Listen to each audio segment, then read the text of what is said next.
Don't cut off yet.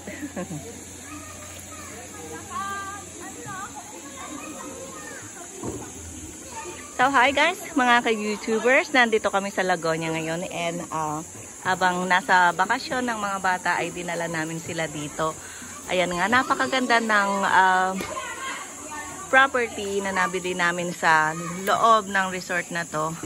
But it's not the resort yung aking nabili, kundi we have 3 parcels of lot papunta dito sa likod ng pinaka-resort na to. But since we are resident sa loob ng compound ng resort na ito, ay pwede kaming gumamit ng amenities for free.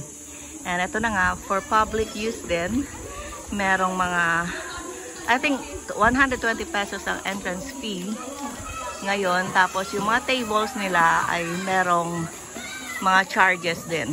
Now, kapag nakapagpatayo kami ng sarili naming resort, or sa Airbnb, magkakaroon kami ng private na bahay and pool na kayo lang talagang gagamit. This is a public area ng Lagonia Resort and Cabanas. There is Cabanas pala. There are Cabanas here.